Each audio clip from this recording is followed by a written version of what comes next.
nous a faire tape. Nous sommes dans la boutique de la Maison du Tarot de Marseille, donc fondée en 2014. Je suis en face de son fondateur. Enchanté, Emmanuel, Enchanté. le créateur, le fondateur de cette Maison du Tarot de Marseille est ravi de t'accueillir ici. Eh ben, c'est très gentil. Alors nous sommes avec une dame qui désire garder l'anonymat, une Marseillaise pure souche qui va nous expliquer les origines du tarot. Absolument, vous allez avoir un véritable secret qui se dévoile là soudainement. Alors à Marseille, on est tellement fort qu'on a créé le tarot de Marseille en une semaine, pas plus parce qu'après on se fatigue. Et on a tout mis, les symboles, etc., ésotériques, alchimiques, on a tout mis dedans en une semaine, pas plus. Et après on est allé se reposer. Et ben voilà, donc on va devoir décrypter tout ça. Alors sans doute faire comme nos amis les débunkers, débunker un peu l'information principale. Et avec l'accent de Marseille, non madame, le tarot n'a pas été créé à Marseille. C'est de la propagande. de la propagande, mais qui, grâce à ça, grâce à même ce slogan, le tarot de Marseille, eh ben, a permis une diffusion extrêmement importante de partout dans le monde. Et le tarot de Marseille, voilà, c'est comme partout, il faut qu'il y en ait un, et il est de Marseille, voilà. Exactement. Il a été diffusé dans tout le bassin méditerranéen, quasiment. Hein. Et tous ces maîtres quartiers qui sont allés faire des jeux de cartes en Suisse, en Italie, c'est bien qu'il y avait un savoir-faire particulier, quoi. Alors pour toi, comment t'en es arrivé au tarot? Comment j'en suis arrivé au tarot? Ça, c'est vrai que c'est un peu une bonne façon de voir que le tarot, il peut rentrer dans les vies de chacun différemment.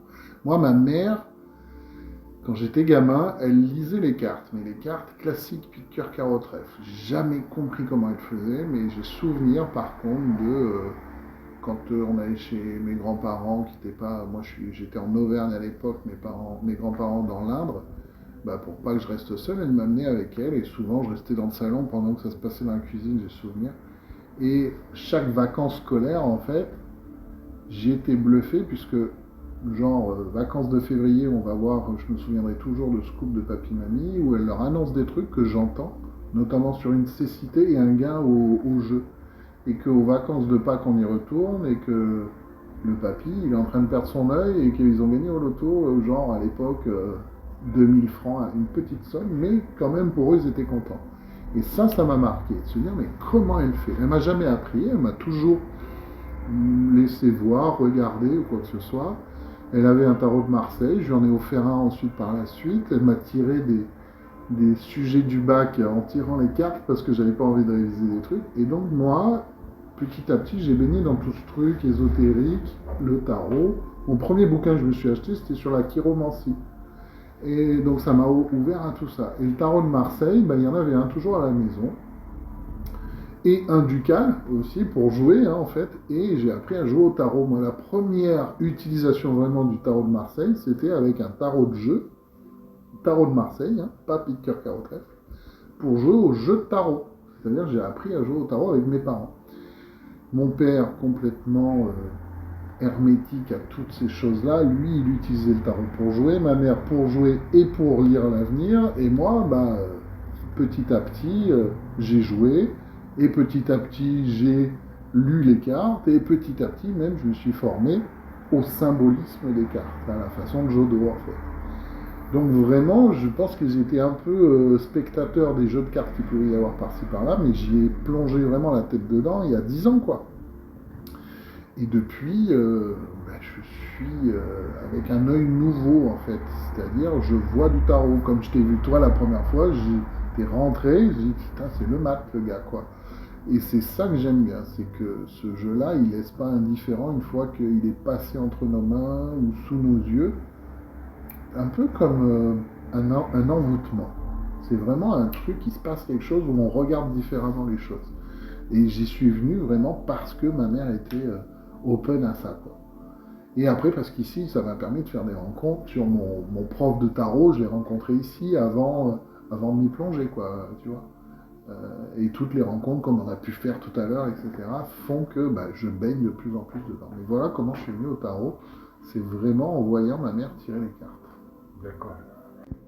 Initialement parlant, donc pour récapituler, tu as commencé à jouer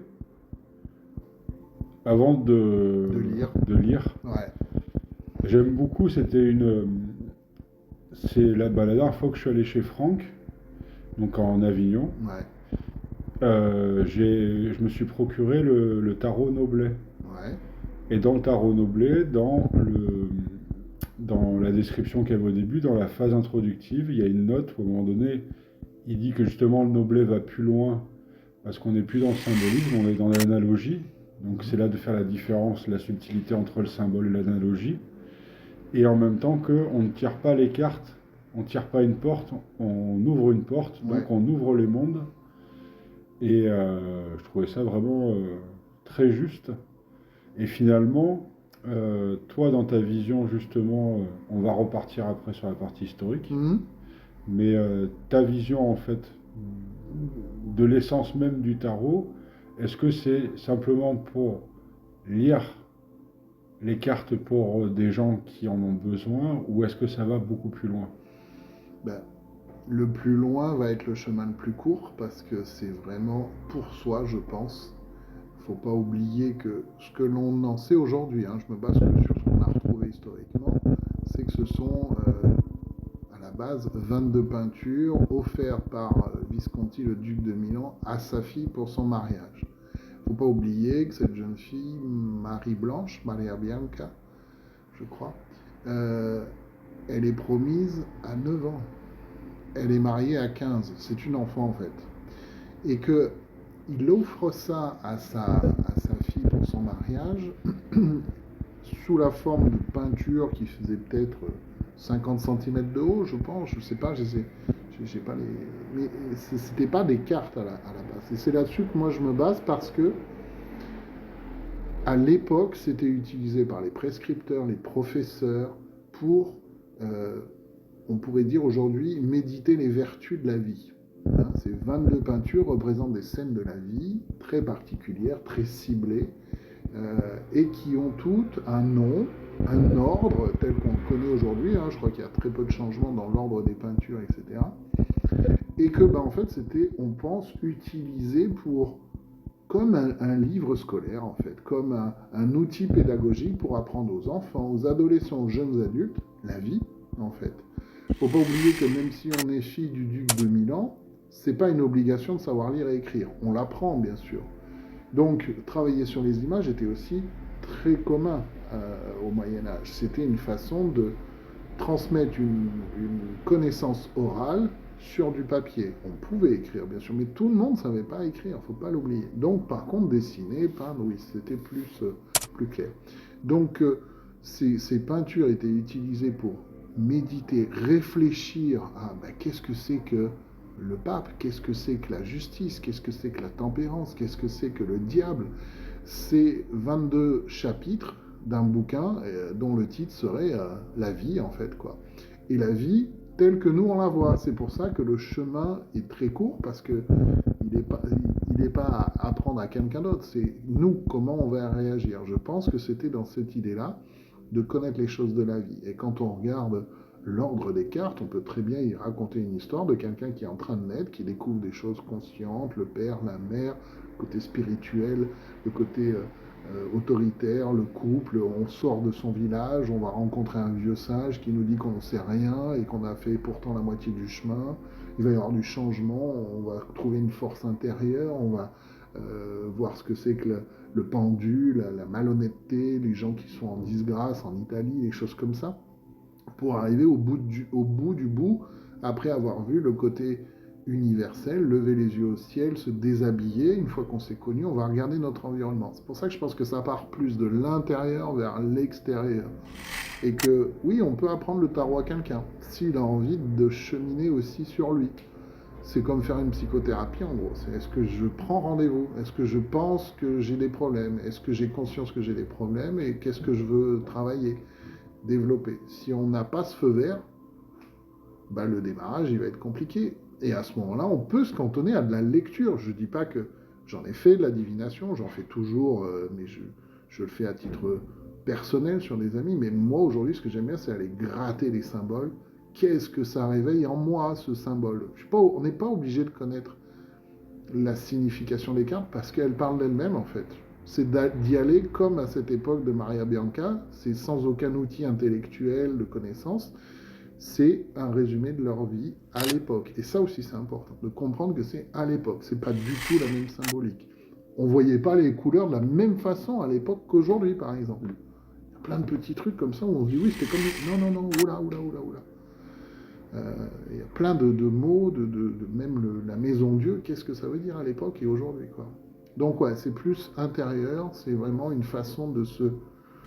C'est un chemin, c'est une introspection.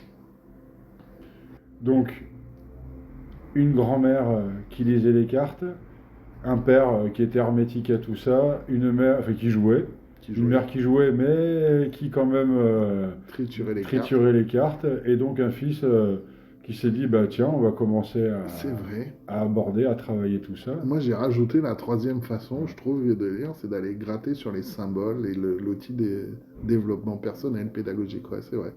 Donc gratter la symbolique, donc gratter un peu finalement la peinture des cartes, et donc toi, t'es arrivé en mode, ok, donc je veux apprendre, donc tu as commencé en autodidacte au final. Exactement. Et ensuite, donc, tu as abordé, donc, comment? Parce que finalement, il y a 10 000 personnes qui sont capables de te faire lire le tarot. Il y a Madame Irma. C'est vrai. Tu as raison. Il y a 10 000 personnes qui auraient pu le faire.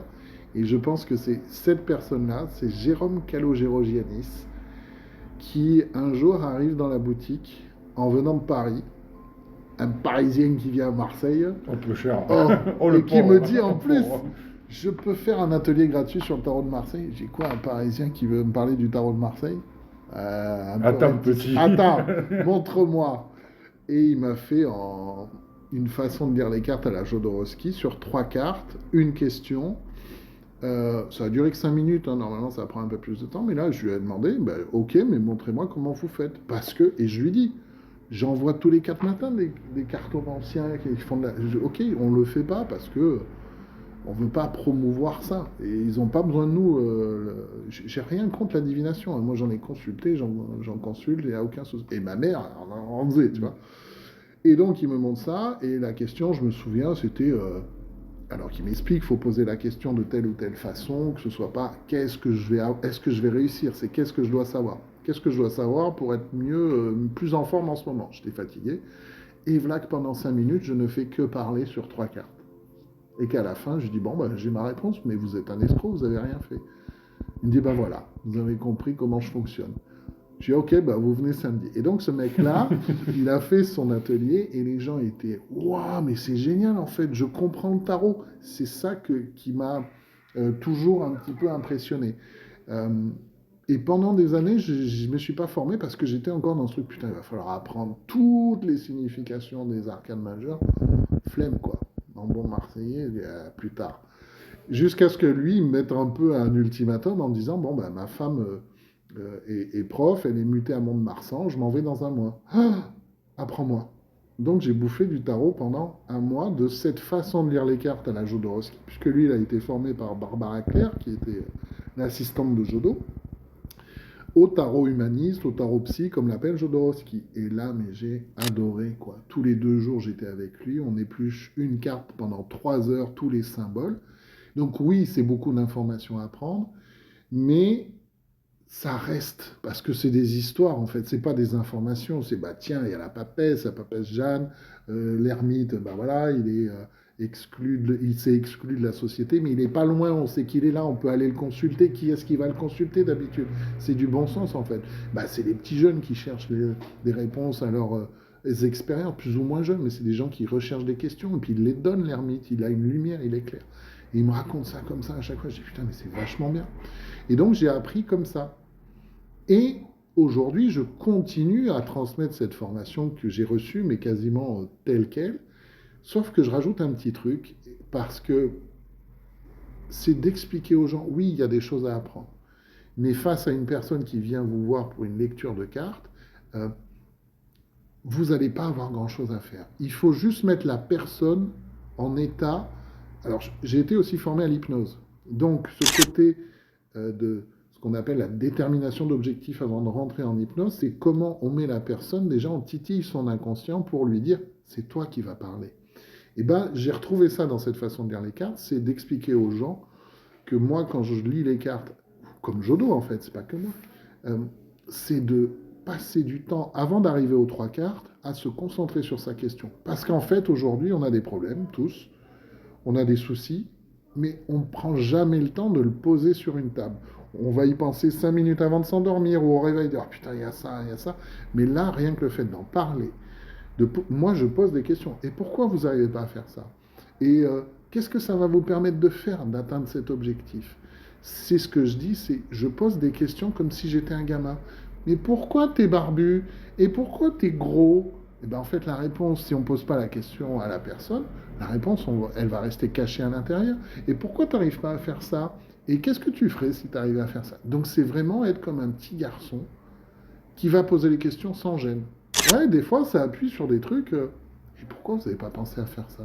Le nombre de fois, il y a des personnes qui disent, ah ouais, c'est vrai. Et les nombres de fois où juste on pose une question, c'est et maman, dans tout ça, elle fait quoi? Et que boum, ça part en pleurs. Ah, on vient de soulever un truc. Donc, des fois, d'être curieux comme un gamin, de se dire pourquoi tu es comme ça? Et souvent, je l'explique, je dis je vais vous poser des questions qui vont vous paraître débiles parce que j'ai besoin de votre définition sur un mot aimer. Et bien, tu poses la question, enfin, tu le sais, tu poses la question à 20 000 personnes, tu as 20 000 façons d'expliquer aimer parce qu'on va aimer comme on nous l'a appris, en fait. Et comme tu peux avoir des choses horribles comme très belles dans les familles, bah, aimer, des fois, c'est pas toujours ce à quoi on s'attend. Et bien, des fois, juste de poser la question à la personne, mais pourquoi il me pose la question?